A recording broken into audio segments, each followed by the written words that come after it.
Agora eu acho que é uma coisa que vai tocar bem para nós, né? Os cristãos primitivos. Nós falamos dos líderes. Nós falamos antes dos homens que estiveram à frente da igreja, dos principais líderes. E os principais líderes sempre escrevem muito. É engraçado isso, né? Provavelmente daqui a 200, 300 anos, certamente nós vamos estar... nós não, né? Porque daqui a 200, 300 anos acho que eu não vou estar aí. Mas a igreja vai estar falando de homens que defendem a fé hoje, como o John MacArthur, né? Vai estar falando, com certeza. São líderes reconhecidos mundialmente e que escrevem muito. Certo? Então é isso que acontece. Não, sabe, gente, não é diferente. A gente às vezes tem uma noção assim de que nós somos muito diferentes daquelas pessoas de 2000 anos atrás. Não é diferente, nós somos iguais. Iguais. A gente é só mais acomodado, as coisas são mais fáceis para nós. Só isso. Mas a nossa forma de pensar, as nossas atitudes, é tudo a mesma coisa, não é diferente. As coisas sempre se repetem, os líderes vão escrever sim, eles vão mandar cópias dos livros para os outros, eles vão ser reconhecidos, eles vão ser avaliados, vai haver crítica, é sempre a mesma coisa. Nunca se iluda com esse tipo de pensamento de que, não, naquela época eram diferentes e tal, né? Não, gente, é sempre a mesma coisa. Claro que lugares em que não há civilização, aí é diferente, né? Uma tribo indígena lá em que é tudo muito arcaico, aí sim, aí é uma vida diferente. Mas aí é Império Romano. Império Romano. Boa parte dos gênios da humanidade estavam ali. Então a gente não pode se iludir quanto a isso. Vamos falar dos cristãos primitivos. Vamos começar, pode passar aí. Vamos começar falando da igreja. A igreja. Como é que era a vida de adoração? Como é que era o culto? Como é que funcionava tudo isso naquela época? Nós temos fontes para a gente saber como que era. Nós temos o Didaquê. Nós temos um livro de Hipólito. Hipólito era um presbítero de Roma. Bem encrenqueirinho ele. Mas ele escreveu um livro interessante, A Tradição Apostólica, que fala muito sobre como a igreja funcionava. A primeira apologia de Justino Mártir também fala. E as próprias cartas de Plínio, o governador da Bitínia, para o imperador Trajano. Porque aí o Plínio dizia como que funcionava. Olha, eles são assim, eles fazem assim. Tudo isso aí são fontes para que a gente saiba como que a coisa funcionava naquela época. O povo de Deus reunia-se fielmente no dia do Senhor. Isso aí não dá para marcar quando começou a ideia do dia do Senhor. Isso aí sempre existiu na igreja, o dia do Senhor. E naquele tempo os presbíteros diziam assim para a congregação, eles acreditavam firmemente em Hebreus 10, 25. O que diz lá em Hebreus 10, 25? Vamos lá? Exatamente. Né? Não deixando de congregar-vos como é costume de alguns, eles criam nisso firmemente. E os presbíteros diziam assim, quando você não vinha ao culto no dia do Senhor, você estava rasgando e despedaçando o corpo de Cristo. Os caras eram duros. Então era a expressão que eles usavam. Há escritos que indicam que em muitas congregações havia culto, não só no dia do Senhor, mas também em vários dias durante a semana. Tem alguns lugares o culto era todos os dias. Todos os dias. Mas o dia do Senhor era o principal. Também, já desde o início, a gente vê no livro do Hipólito, que foi presbítero em Roma no século III, a gente vê que desde o início já havia a ideia do tempo devocional, né, em que você sozinho orava a Deus, lia as Escrituras.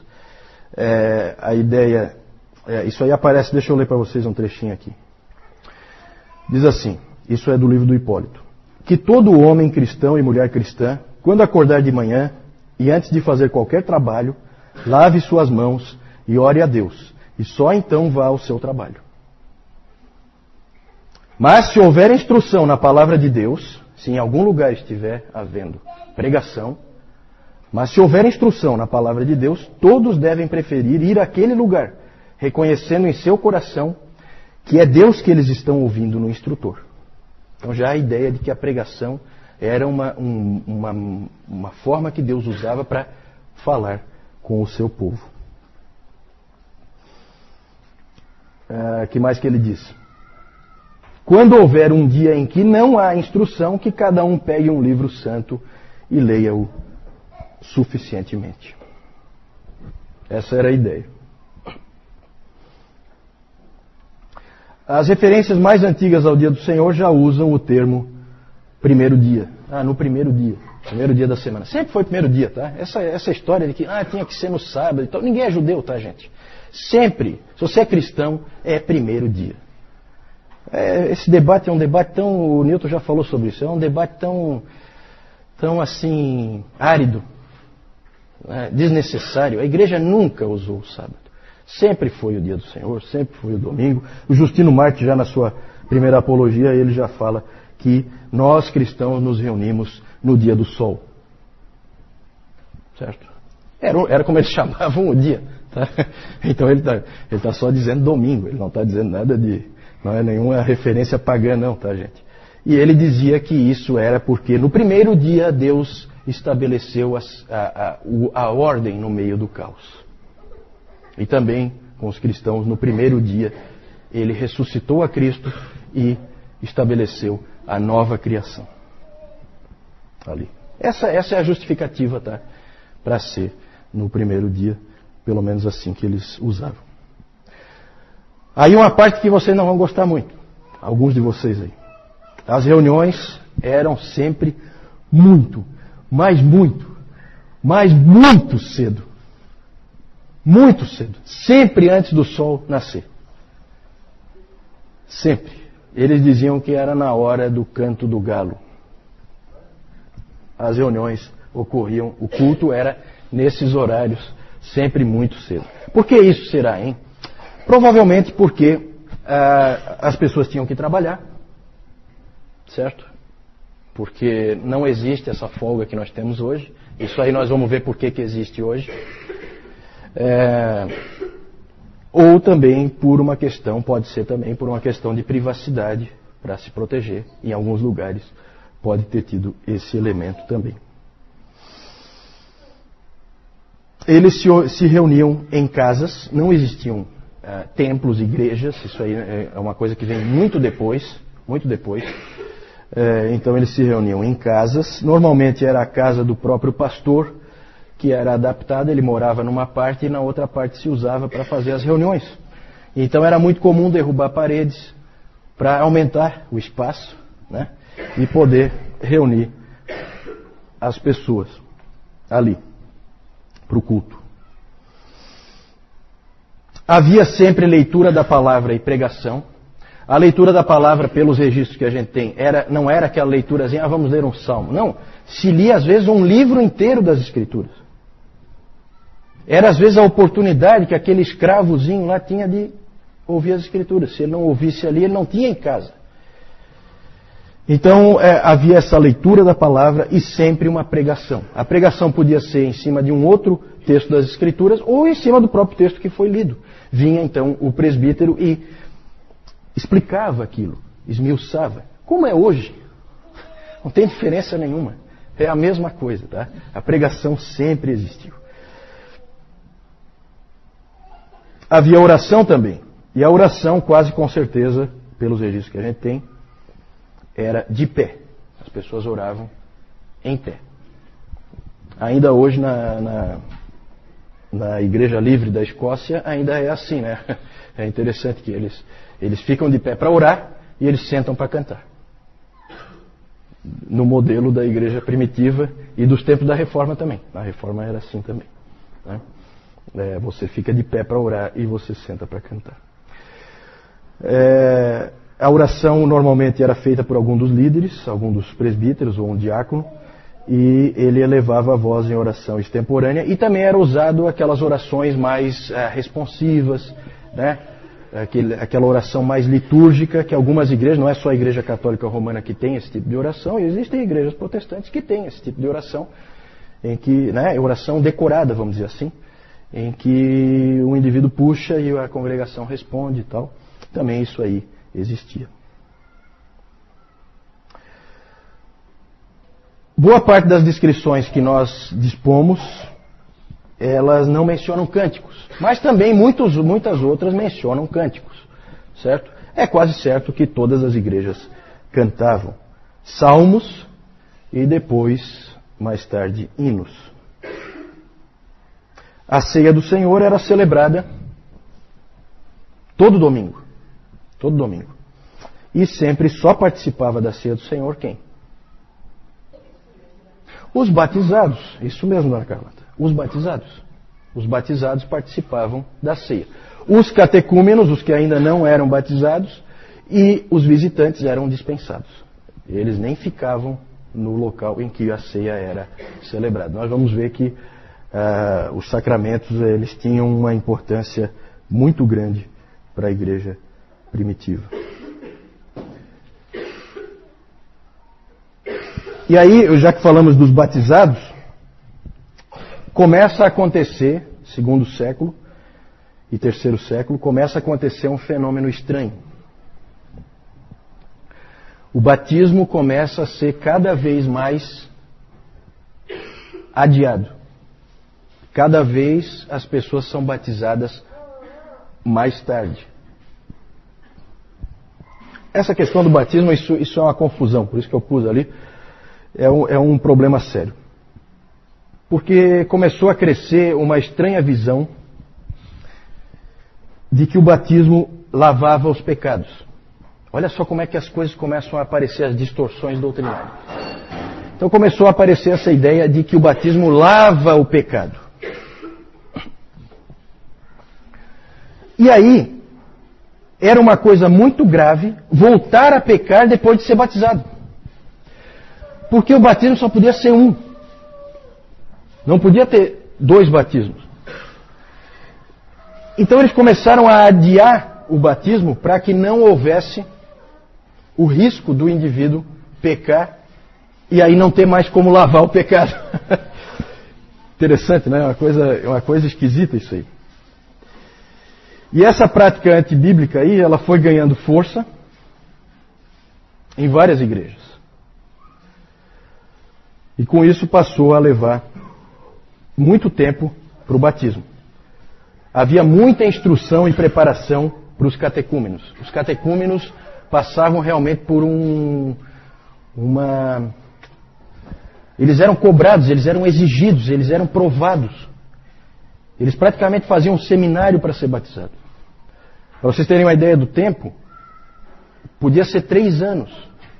O tempo em que você ficava sendo treinado, estudando, aprendendo com os mestres. Eles iam, ensinavam, percebiam em você se você estava crescendo, se não estava crescendo, se você era fiel, se você não era fiel. Eles te cobravam. Os catecúmenos podiam usar o título de cristãos, eles podiam dizer para os outros, eu sou cristão. Lembram da Perpétua e da Felicidade? Elas eram catecúmenas, elas não eram ainda, elas eram cristãs, portanto, mas elas ainda não eram dos fiéis. O grupo dos fiéis é o grupo dos batizados, é o grupo dos que podem ficar na hora da ceia. Então o título de fiel eles ainda não podiam usar. De qualquer maneira, a igreja passou a ser muito cuidadosa com o batismo.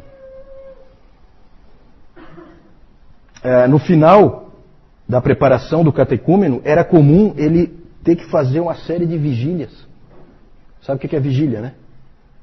Vocês sabem o que é vigília? Vocês sabem? É ficar a noite inteira acordado, orando, né? Isso é uma vigília. Orando, lendo a palavra. Então eles tinham que fazer vigílias, eles tinham que fazer jejuns. Eles eram exigidos. Para você se tornar cristão não era fácil. Não era fácil. É claro que a qualidade dos indivíduos que você acaba tendo lá no fim da linha é de primeira. São os indivíduos que vão morrer lá na espada e não vão voltar para trás. É o mártir lá, os soldados de Sebaste, que vão entrar na água e vão congelar até a morte, mas não vão sair. Certo? Então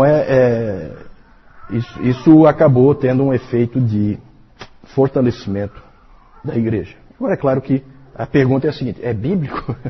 Né? Esse aí é outro aspecto.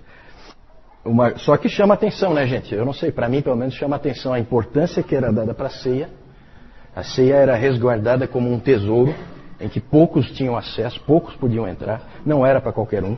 Então havia uma importância muito grande para aquele momento. O catecúmeno antevia aquele momento. Passou a ser comum fazer os batismos sempre no domingo de Páscoa, o domingo de Páscoa passou a ser a primeira data importante para o cristianismo, além do Dia do Senhor.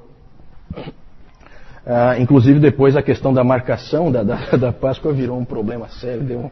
Eu não vou entrar em detalhes, mas aí virou uma confusão a questão da marcação da data da Páscoa. O sentido do batismo, gente, não era claro. Como eu disse, estava ligado à remissão de pecados.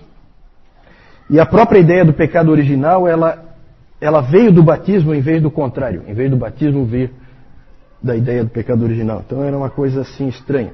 Era mais ou menos assim. Existia o batismo e ele tinha que significar alguma coisa. E ninguém sabia o quê. Então encaixaram um significado nele que não é o bíblico, né? O Didaquê ensinava que só podia haver um batismo. Então começaram esses outros livros a influenciar. Até hoje, todo mundo crê que só pode ter um batismo, né? A não ser que algum seja considerado inválido. É comum nas igrejas batistas, uma pessoa que era católica, foi batizada, né, católico não praticante, não sei o que e tal, foi batizada criança, é comum ela se batizar novamente, certo? Mas só porque considera inválido aquele primeiro, pela fé que ela tem. Mas ficou. O Didaquê disse que é um batismo só e ficou. E é isso aí, é verdade. E passou a ser um problema sério a questão dos pecados que são cometidos depois do batismo. Nós vamos ver os tipos de problemas que isso aí gerou mais para frente. Sabe? Tudo tem uma explicação histórica. Nada é isolado. Tudo tem uma razão de ser. O modo do batismo. Aí é aquela coisa, né? Cada um quer puxar a brasa para a sua sardinha e quer dizer que não, que o modo bíblico, o modo que a igreja sempre usou foi esse aqui, que não sei o que e tal, né? Eu acho que, de novo, a igreja eu acho que já se dividiu tempo demais por causa disso aí. Existem referências no material que a gente tem daquele tempo, referências a batismo por aspersão, referências a batismo por efusão e referências a batismo por imersão. O Didaquê diz que a água tem que ser corrente e que tem que ser fria. Aí começa a aparecer essas coisas assim, né? A água tem que ser quente, aliás, tem que ser corrente e tem que ser fria. E existem várias descrições diferentes de como o batismo era feito. Hipólito diz que em Roma o batizando ficava com água pela altura dos joelhos, e aí ficava a critério de quem estava batizando se achava que ele tinha que mergulhar a cabeça dentro da água ou se simplesmente se pegava um recipiente assim e fazia por efusão, derramava água na cabeça dele. Tertuliano diz que o batizando era imerso e depois que ele saía era aspergida água nele. Isso aí é um problema, né? Esse aí criou confusão agora. Afinal de contas, é imersão ou é aspersão? Pois é, complicado. Tudo indica que a maneira de fazer era variada e que não era um problema, não era motivo de divisão naquela época.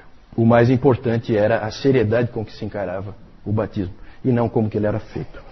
Então a gente pode imaginar como era a coisa, né, gente? Você ficava 3 anos ali, numa verdadeira batalha para você conseguir se tornar um cristão, e aí começava a chegar o domingo de Páscoa, e você fazia jejuns, você fazia vigília junto com o teu mestre, e você antevia aquele momento em que você ia ser batizado, e que você então ia entrar pela primeira vez na Câmara dos Fiéis e ia participar da ceia pela primeira vez.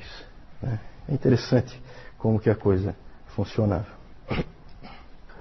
Por último, muita confusão no aspecto batismo de crianças. Esse sempre foi um problema também na história da igreja. Continua sendo um problema, batiza, não batiza. O batismo infantil, pelo que se pode ver do ponto de vista histórico, é uma prática bastante antiga, mas sempre foi polêmica. Sempre foi uma prática que gerou todo tipo de dificuldade, porque o batismo sempre gerou todo tipo de dificuldade. O pensamento era muito confuso. Primeira pergunta que os teólogos se faziam: a criança é inocente? A criança nasceu, é inocente? Tem implicação isso aí? Tem. Se ela for inocente, precisa lavar pecado? Não tem pecado, não precisa lavar. Então não precisa batizar. Mas se ela nasce pecadora, aí a abordagem é completamente diferente. Então você vai ter várias formas de ver por parte dos pais. O Tertuliano se opôs ao batismo infantil.